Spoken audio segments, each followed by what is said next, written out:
On January 14, 2026, Dylann Roof lingered in solitary at Terre Haute Federal Prison, the clock ticking on death row with no execution date set.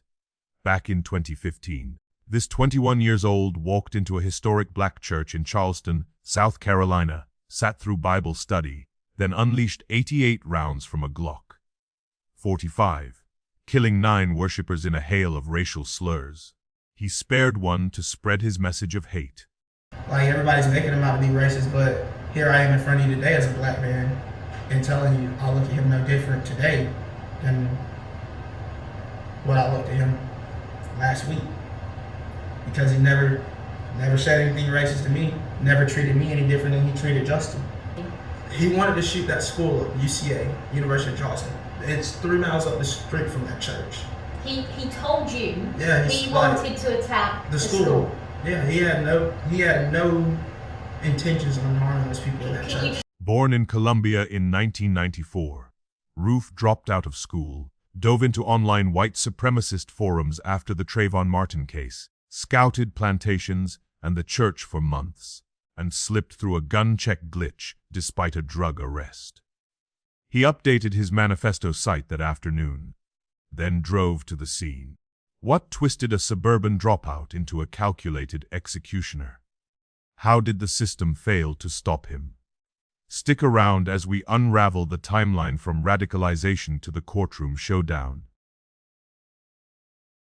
On the events that unfolded that night, I've pieced together details from police reports and survivor accounts, plenty of chilling specifics that might make your skin crawl.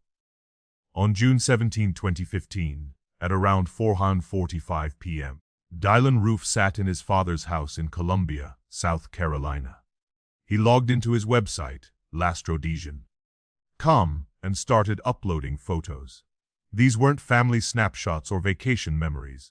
They showed Roof posing with Confederate flags, guns, and symbols of white supremacy. He had registered the site months earlier, but this update felt final, like tying up loose ends. What compelled him to document his hatred online just hours before stepping into the unknown?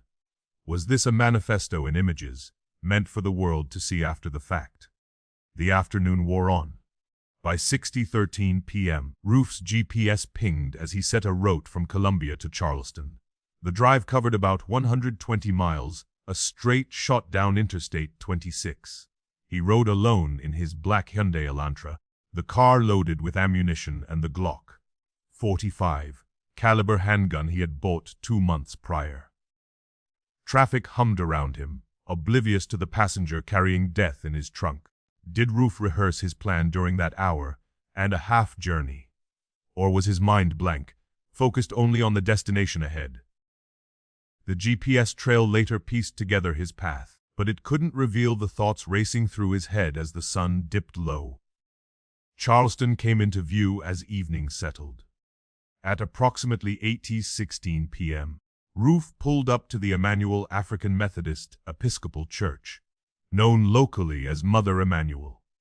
This historic black church stood on Calhoun Street, its white walls and steeple a beacon in the humid summer night. Roof entered through a side door, slipping into the basement fellowship hall, where a Bible study group had gathered. 13 people sat around tables, discussing scripture from the Book of Mark. The group included Reverend Clementus C. Pinckney, the church's pastor and a state senator, along with 8 other black parishioners and a few survivors-to-be. Roof took a seat among them, quiet and unassuming in his gray sweatshirt and jeans. For about 45 minutes, he listened as they prayed and shared verses. The room felt warm, welcoming, a stark contrast to the storm building inside him. Why did he sit there so long, absorbing the very community he despised? Was it to confirm his target, or did a flicker of doubt cross his mind in those final moments of peace? Then, at around 9:05 p.m., the calm shattered. Roof stood up during closing prayer. He pulled the Glock from his fanny pack and opened fire. Bullets tore through the air, striking the group at point-blank range. He shouted racial slurs as he reloaded 5 times, emptying 8 magazines, around 88 rounds in total. "You rape our women, and you're taking over our country," he yelled. "And you have to go." Reverend Pinckney fell first, followed by Cynthia Graham Hurd, Susie Jackson, Ethel Lance, Reverend DePayne Middleton, Dr. Tywanza Sanders, Reverend Daniel Simmons, Reverend Sharonda Coleman, Singleton, and Myra Thompson. Blood pooled on the floor amid scattered Bibles and chairs. 9 lay dead. Roof spared one woman, Polly Shepard, who hid under a table. He looked at her and said, "I'm not going to shoot you, because I want you to tell the story." What drove him to leave a witness alive, to ensure his message echoed beyond the walls? By 9:06 p.m., it was over. Roof walked out the same side door, got back in his Elantra, and drove into the night. Sirens wailed soon after, as calls flooded 911 lines from survivors dialing with trembling hands. The church basement turned into a crime scene in minutes. Bodies remained where they fell, surrounded by shell casings and the acrid smell of gunpowder. First responders arrived to a horrific tableau, prayers interrupted by violence, a sacred space desecrated. How could a 21-year-old from a quiet suburb orchestrate such targeted carnage? And what clues did he leave in his wake that might explain the hatred fueling it all? But this was only the beginning. In the coming sections, we'll uncover the manhunt that followed, the confessions that shocked investigators, and the lingering questions that still haunt this case. Mysteries about Roof's path to radicalization and the systemic failures that armed him. Diving back into what drove this case and the young man behind it, I've uncovered some deeply unsettling background info. Born on April 3, 1994, in Columbia, South Carolina, Roof entered the world in a middle-class family, the son of a carpenter father and a mother who worked in real estate. His parents divorced when he was young, and he bounced between homes, living mostly with his father and stepmother in a modest neighborhood. School records showed average grades at first, but by high school, cracks appeared. He repeated 9th grade twice and dropped out entirely around 2012, never finishing. What pushed a 18-year-old from textbooks to isolation? Friends later described him as withdrawn, spending hours alone in his room, the glow of a computer screen his main companion. That same year, 2012, Roof's online searches shifted. He read about the Trayvon Martin shooting, the Florida case where a black teenager died at the hands of a neighborhood watch volunteer. From there, his queries turned obsessive. Black on white crime. Typed into Google late at night, results led him to the Council of Conservative Citizens website, a group promoting white nationalist views under the guise of heritage preservation. He clicked through articles claiming black violence against whites went unreported, statistics twisted to fuel resentment. Roof absorbed it all, his worldview hardening in the solitude of his bedroom. No one noticed the change at first. His family saw a quiet kid, not the radical forming inside. But why did a single news story ignite such a fire? Was it the echo chamber of the internet, or something deeper in his fractured home life that made him receptive? By December 27, 2014, Roof's thoughts turned to action. He climbed into his black Hyundai Elantra and drove from Columbia to Charleston, a 2-hour trip southeast. He parked near the Emanuel African Methodist Episcopal Church on Calhoun Street, its historic brick facade standing since 1891 as a pillar for the black community. Roof walked the grounds, noting entrances and exits, then drove to Boone Hall Plantation in nearby Mount Pleasant, a former slave-holding site, now a tourist spot with oak-lined alleys. He snapped photos there before circling back to the church. His GPS logged the route, but it shut off for an hour during that return visit, time unaccounted for, perhaps spent scouting interiors or sketching plans in his mind. He returned home that evening, the day fading without incident. What details did he gather in that missing hour? Did he peer through windows, imagining the congregation inside? The visits continued. On February 24, 2015, Roof made the drive again, stopping at the Emanuel AM Church. GPS went dark for 3 hours this time, a longer gap as he lingered in Charleston before heading back to Columbia. 3 days later, on February 27, 2015, he returned, weaving through the city. He visited the Angel Oak on Johns Island, a massive ancient tree sprawling like twisted arms, then Sullivan's Island and Fort Moultrie, historic spots tied to the Civil War and slavery's legacy. He grabbed food at a Chick-fil-A in Mount Pleasant, a mundane stop amid the reconnaissance, before looping back to the church. Each trip layered details: parking spots, traffic patterns, escape routes. Why these specific sites? Plantations and forts steeped in racial history. Were they fuel for his ideology, or just cover for the real target? Roof registered lastmeals on February 9, 2015, naming it after Rhodesia, the former white minority-ruled nation in Africa, a symbol for supremacists.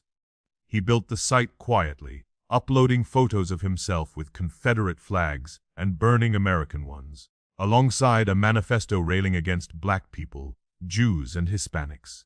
"I have no choice," he wrote in the text later discovered. "I am not in the position to, alone, go into the ghetto and fight." The words sat online, unseen by most, a digital confession waiting to surface. April brought more scouting. On April 25, 2015, another drive to Charleston Church first, then Boone Hall for photos, Daniel Island next, and back to Emanuel AME. GPS offline for 5 hours, his longest blackout yet. May 9, 2015 saw him at McLeod Plantation on James Island, camera in hand for website content, before detouring to the church. A week later, on May 16, 2015, he photographed Kensington Plantation in Eastover, then headed to Charleston, skirting the church area, hitting Sullivan's Island, and returning to the Emanuel vicinity by 9:30 p.m. under cover of night. He drove home to Columbia afterward, the pattern clear, repeated exposure, building familiarity. 6 months before June 17, 2015, Roof had settled on a plan. He eyed the College of Charleston initially, a campus with young students, but switched targets. The college had tight security. Emanuel AME offered history, a church founded by free blacks in 1816, site of civil rights meetings and vulnerability. No guards, open doors for Bible study. What made him pivot? The symbolism of striking a black sanctuary, or the ease of entry? Weapons came next. In March 2015, police arrested Roof in Lexington County for drug possession, Suboxone strips without a prescription.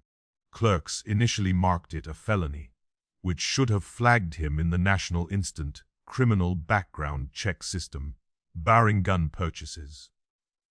But an administrative error corrected it to a misdemeanor too late. The system glitched. In April 2015, Roof walked into a gun shop and bought a Glock 41, .45 caliber pistol, no questions asked. He loaded magazines in his room, practicing draws. How did a simple paperwork slip arm a man already on the edge? As the months ticked down, Roof's preparations sharpened. In the weeks leading up to June 17, 2015, he tested magazines for his Glock, loading them in the quiet of his father's house in Columbia. He drove the routes again in his mind, the GPS logs from his scouting trips now etched like maps. 5 hours offline at the church in April. Night returns in May. The manifesto sat ready on lastmeals. Words typed in isolation, claims of a coming war, hatred spelled out in plain sentences.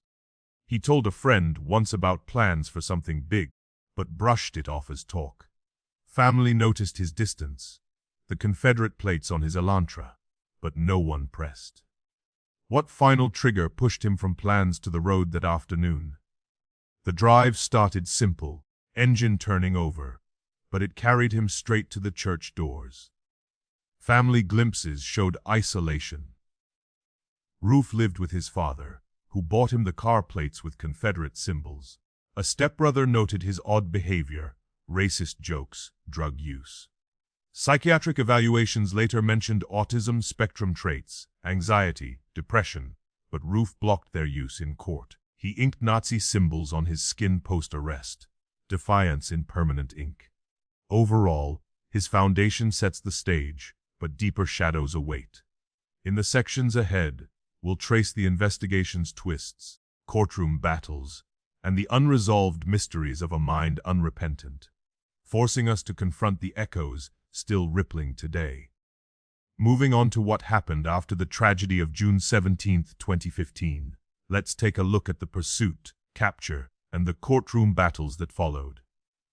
The hunt began at dawn on June 18, 2015. Roof drove north in his black Hyundai Elantra, the Glock, the .45 caliber still tucked away, as police across states scanned highways for the shooter from Charleston. Around 10:44 a.m., a routine traffic stop in Shelby, North Carolina, 245 miles from the bloodied church, ended it. Officers spotted the car matching alerts, pulled him over, and found the gun in the back seat. Roof surrendered without a fight, hands up as cuffs clicked shut. By afternoon, authorities flew him to the Sheriff Al Cannon Detention Center in North Charleston. He waived extradition, signing papers in a holding room under fluorescent lights. What thoughts crossed his mind during that quiet flight back? Regret, or the satisfaction of a plan set in motion? The charges hit fast. On June 19, 2015, Roof stood in a South Carolina courtroom for his bond hearing. Prosecutors filed 9 counts of murder and 1 for weapons possession. Victims' families filled the benches, some speaking directly to him through a video feed. "I forgive you," one relative said, voice steady despite the grief. Others echoed the sentiment, their words hanging in the air like a challenge to his hatred. Governor Nikki Haley stepped in publicly, calling for the death penalty from her office in Columbia. Roof confessed to investigators that day, admitting he aimed to spark a race war. Why did he spill it all so soon? Detailing his motives without prompting. Did the family's forgiveness crack his resolve, or was it part of his twisted script? More accusations piled on.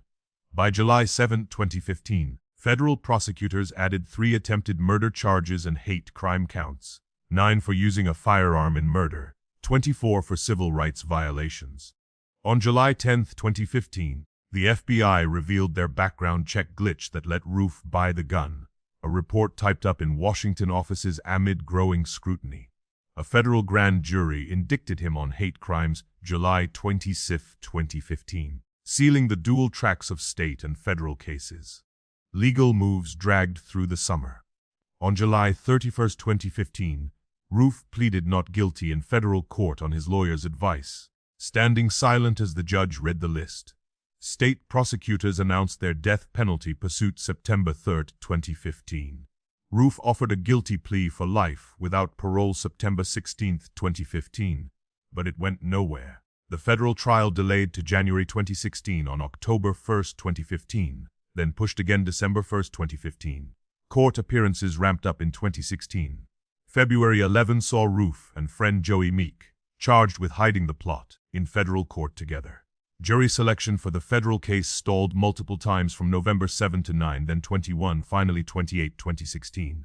On November 25, 2016, evaluators deemed Roof mentally competent after exams in a secure facility. He got permission to represent himself November 28, 2016, but rehired lawyers for the guilt phase December 4 and 5, 2016. The judge denied another delay December 6, 2016. Trial opened December 7, 2016, with witnesses recounting the basement horror. By December 15, 2016, the jury convicted him on all 33 federal counts. At sentencing January 4, 2017, Roof self-represented, showing no remorse. "I still feel like I had to do it." He claimed no mental issues. In state court April 10, 2017, he pleaded guilty to 9 murders. These steps locked in his fate, but shadows remain. In the sections to come, we'll uncover the sentencing hammer, life on death row, and the appeals that tease at unresolved enigmas, like the system's blind spots and a killer's unyielding silence. Until now, Dylann Roof sat isolated in his cell at the federal penitentiary in Terre Haute, Indiana. Guards watched him around the clock. Contact stayed minimal, no visitors beyond lawyers, medical checks limited. He waited for an execution date that never came. The routine dragged on, a far cry from the courtroom where it all locked in. Back on January 10, 2017, the federal jury in Charleston delivered the death sentence. Roof stood there, face blank, as the foreman read it out. 9 counts tied to the murders, each carrying the ultimate penalty. 3 months later, on April 10, 2017, the state court added 9 consecutive life sentences without parole, plus 95 years. No escape, even if federal appeals flipped. Appeals started in January 2020. Roof's lawyers argued his self-representation hid mental health evidence. By May 25, 2021, they filed a 321-page brief in the Fourth Circuit, citing autism spectrum disorder, anxiety, depression. The court rejected it August 25, 2021. They pushed for rehearing September 10, 2021, denied September 24, 2021, with government backing the sentence. Up to the Supreme Court March 2, 2022, refused October 11, 2022. On December 23, 2024, President Biden commuted 37 federal death sentences to life. Roof got left out, hate crimes and terrorism excluded him. Lawyers tried again April 21, 2025, claiming counsel errors and bias. The Fourth Circuit denied rehearing August 14, 2025, evidence lacking. June 17, 2025, marked 10 years since the shooting. Memorials honored the Emanuel 9, sparking debates on racism, gun checks, death penalty humanity. Roof's mental issues fueled arguments. Some said execution fit hate crimes, others pushed life. This is the end for today. If this breakdown hit home, and you want more true crime dives like this, like, share, and subscribe for the next ones.